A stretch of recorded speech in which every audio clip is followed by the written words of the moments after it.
vamos então falar sobre a formação permanente. Então, a gente escuta muito a formação é permanente, mas sempre essa tarefa ela é in-off, né, digamos assim, delegada à iniciativa individual de cada um, fica perdido lá, e a gente decidiu reviver, né, a época do grupo, né, psicanalítico, de estudiosos, né, de psicanálise, até dentro da instituição psicanalística, aquela proposta de discussão de casos clínicos, né, em grupo, trocar ideia, né, aquela proposta de um ajudar o outro, né, no desenvolvimento individual, caso isso seja, né, digamos assim, interessante para o grupo, né, para as pessoas do grupo, né, se não for também vai cada um sozinho e tudo, mas que a instituição seja um lugar onde o psicanalista possa, né, digamos assim, se beneficiar de ter essa parceria com ela, né, e não ficar uma coisa marasmática, parada, né, sem uma verdadeira produção no sentido do desenvolvimento da psicanálise, né. Quem conhece isso aí, como eu, né, não tem a menor dúvida de dizer que a força da resistência à psicanálise é enorme, né, então você precisa ter consciência disso e o tempo inteiro tentar encontrar maneiras de melhorar o acesso àquilo que conduz à sanidade mental, né? Que não é o caso da resistência à psicanálise. A resistência à psicanálise ela impede, né, o resgate da realidade perdida, da ação do processo de defesa, né? Ela mantém a divisão psíquica, a dissociação cognitivo-afetiva, ela não ajuda em nada, né? E aí fica, como eu falei já em outros vídeos, o pessoal dizendo que tem que conviver com o sintoma e tal, quando a experiência psicanalítica mostra que já desde o método catártico de Breuer já se descobriu uma maneira de acabar com o sintoma. Então, o sintoma ele é modificável por psicanalistas, tá? Freudianos, né? Comprovadamente modificável o sintoma, desaparece com a ação de psicanalistas freudianos, indo analisando, que aprende a se conhecer melhor emocionalmente, né? Isso aí é fato, não tem como não acontecer, né? E também o método catártico de Breuer é capaz de desaparecer, fazer os sintomas desaparecerem por abreação, né, afetiva. Então, aquele afeto que estava coartado ali, trancando a vida do histérico, do psicótico, né, do psicótico também melhora a psicanálise. É difícil, bem mais difícil, mas melhora. Se fizer o dever de casa direitinho, se conhecer a doutora Secharai, por exemplo, né, a coisa funciona, tá? Então, mesmo psicose pode melhorar e retomar num caminho de andamento, né, de libertação do ego, do ir e vir do ego, ao ponto da pessoa poder ter uma vida digna. É possível sair da psicose e ir para a normalidade, para vivência plena, né, digamos assim, da oportunidade da vida que cada um de nós tem, né? E nós, então, estamos fazendo a formação permanente. Os primeiros 6 textos escolhidos, né, são a comunicação preliminar, a etiologia da histeria, observações sobre a neuropsicose de defesa, as neuropsicoses de defesa, e novas observações, né, sobre a neuropsicose de defesa, além dos 2 textos sobre neurose de angústia que o Freud escreveu em 1895. Concebeu em 1894, publicou em 95, por aí, né? O porquê a escolha desses 6 textos? Porque uma das principais coisas que Freud deixou para a humanidade foi um modelo poderoso da mente humana, né? Então, é um modelo teórico que explica tudo. Qualquer coisa que você queira explicar em termos psíquicos, o modelo freudiano tem uma explicação, tá? E que desafia, né, os alunos, né, os candidatos à formação em psicanálise, a observarem as coisas até que as coisas falem por si próprias, como dizia Charcot. Observação rigorosa e exaustiva dos fenômenos levou a esse modelo. Então, é um modelo poderoso, embasado na observação, né? E que não pode ser simplesmente deletado, jogado fora, como está sendo feito de uns anos para cá. Tá? Então, nós vamos mostrar que modelo é esse, por que ele é importante, né? E esses 6 textos vão mostrar. Quer ver? Então, por exemplo, os textos de angústia, eles mostram sobre a neurose de angústia, neurose real de angústia, a neurose atual de angústia, como tem a neurastenia também e a hipocondria descrita mais tarde. Então, essas neuroses atuais, elas só podem ser formadas se não houver a representação psíquica da opção. Tá? Então, se houver representação psíquica da pulsão, você não vai ter mais neurose atual. Mas, o que a gente vê é que tem tudo, né? Tem uma parte de neurose atual, tem uma parte de prejuízo da descarga psicomotora, mas é importante o psicanalista saber também que, de novo, é o princípio da constância, tem que descarregar. É o princípio da inércia neurônica. Por isso que tem os conceitos freudianos, por causa das observações clínicas. Tá? Não é por causa do pensamento de Freud ou o desejo de Freud de ser famoso, né, que vai fazer com que, né, as coisas que a psicanálise descobriu tenham que virar o pensamento de Freud só porque quem está a serviço da resistência à psicanálise só é capaz de fazer isso. Então, por exemplo, a gente vê vários exemplos de escolas, né, de resistência à psicanálise, que eu chamo, pessoas que estão não só jogando fora toda a contribuição da psicanálise de Freud, como estão tentando substituí-la por uma coisa muito inferior, sem base, sem metodologia nenhuma e sem possibilidade nenhuma de ajudar a quem vai precisar da ajuda da psicologia, né, digamos assim. Tá?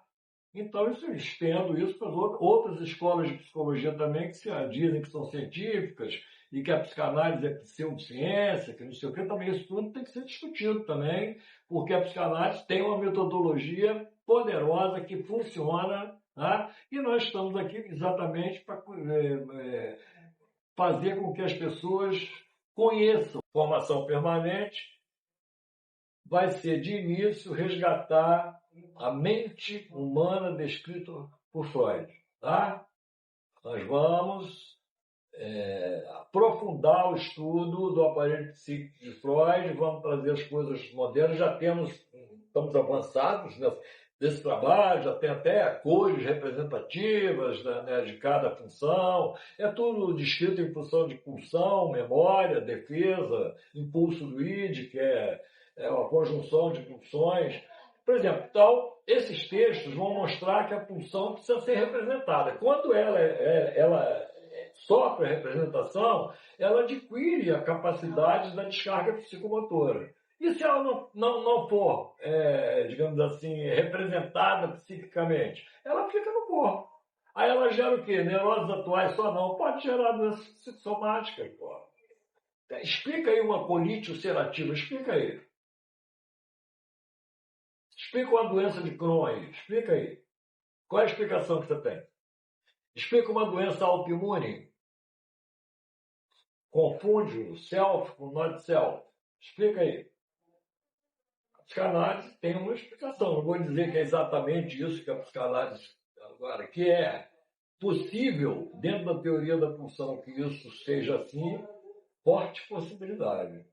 Tá? Então precisa ser estudado. Essa parte é a psicossomática, precisa ser estudada.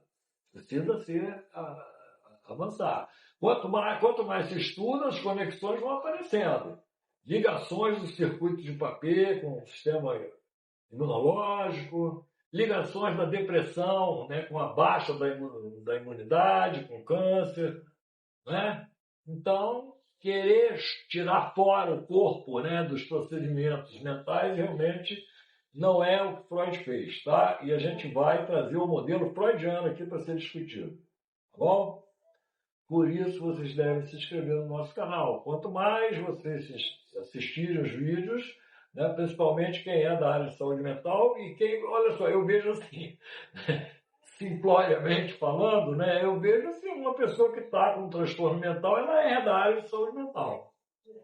Tá? Então, acho que interessa a todas as pessoas que estão tendo crise de ansiedade aí, que estão tendo depressão, que elas possam participar do processo que pode conduzi-las à cura, né?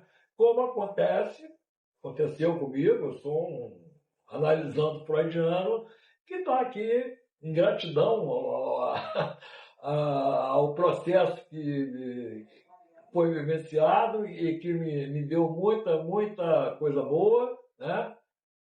Para poder entender os fenômenos, os problemas da vida, pelo menos. Isso dá uma força muito grande, você entender que você poderia ter escapado daquilo ali se você tivesse o conhecimento na época que aquilo ali aconteceu.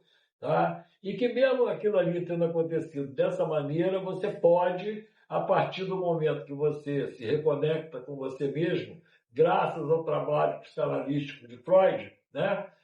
E ao teu, né? Lógico, você precisa participar disso aí. Sem a sua participação, não tem a menor condição. Tá? O outro é muito menos importante do que você nesse processo. Tá? Você precisa de você, não do outro.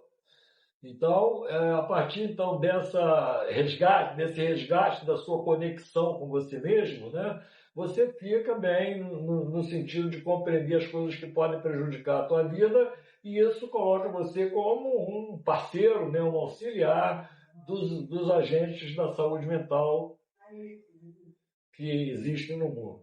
Tá? A infiltração do grupo, né, de profissionais de saúde mental por técnicas de resistência à psicanálise deve ser denunciada, porque isso eu vejo como uma coisa, claramente, uma coisa de extrema destrutibilidade e que tem conotações políticas também que têm que ser denunciadas. Por exemplo, culturas perversas, sejam à direita, à esquerda ou ao centro, não vão resolver o problema. Tá? A psicanálise tem uma cultura também, até o Freud não gostava muito disso, não, Tauschen e tal, né, o Tauschen, né? Ele não quer, né, falava isso muito lá com o Fusser, lá, né, lá para os idos lá de 1915, antes até um pouco, 1920, 1926, né? Conversava com o Fusser muito sobre isso e, assim, eu vejo claramente uma cultura psicanalítica que, dentro da minha experiência de vida, né, é muito clara a percepção de que é vital, é fundamental que essa cultura psicanalítica seja bem conhecida, cultura psicanalítica freudiana, tá? Não vamos ficar aceitando aí, en passant, sem ver, né? Sem olhar os dentes do cavalo, tal, sem ver se é um cavalo de Troia, tem que dar uma olhada, né, no que é que está sendo infiltrado, as propostas de infiltração de coisas, né, digamos assim, dentro da psicanálise, que precisam ser reavaliadas na sua legitimidade enquanto psicanálise e, consequentemente, na sua capacidade ou não de ajudar as pessoas. Porque a psicanálise ela tem capacidade de ajudar as pessoas. Acho que esse que é o ponto. O primeiro ponto nosso aqui, nós vamos mostrar sempre como que a psicanálise tem força para ajudar as pessoas e vamos questionar as coisas que a gente vê como deturpação da psicanálise, que atrapalham, né, digamos assim, o andamento da psicanálise, que até tem o seu valor, né, tudo de ruim, né, sempre pode ter o seu valor por oposição àquilo que é bom, né? Então, você conhecendo bem o ruim, você acaba conhecendo bem aquilo que é bom, né? Então, nós estamos fazendo isso e vamos mostrar cada vez mais a força da psicanálise de Freud aqui e os fundamentos, tá? Não vamos aceitar comparar um cara que está pensando, especulando, cheio de achismo, com uma observação rigorosa das crianças que mostra lá o complexo de Édipo. Então, não vamos aceitar que se, sei lá, Jung pensa, Freud tem que pensar também. Não, Freud não está pensando. Freud está coletando observações para trazer e comunicar a sua importância para a humanidade. Esse é o legado de Freud. E dentro disso tem uma estrutura teórica, metapsicologia, psicologia profunda, né? Aparelho psíquico, tudo isso são termos, né, que foram expressões, né, que foram usadas para nomear esse processo. Mas, na verdade, a gente aqui nomeia como a mente humana descrita por Freud. A mente humana de Freud. A mente humana segundo Freud. Como funciona a mente humana, o que é a mente humana e como funciona a mente humana segundo Freud. Tá? Então, por exemplo, a resistência à psicanálise está lá na cor roxa da defesa lá. Tá? Então, não é uma coisa que você possa falar que é um estudo da integração dos componentes da mente humana. Não, ali é uma coisa especificamente a serviço da defesa para esconder, né, a realidade geradora de problemas num primeiro momento. Para uma criança, é uma realidade geradora de um problema. Para um sábio, é um ótimo terreno para estudar. Bom, inscrevam-se no canal Psicanálise Léo, Psiquiatria, Psicopatologia e Psicanálises Integradas.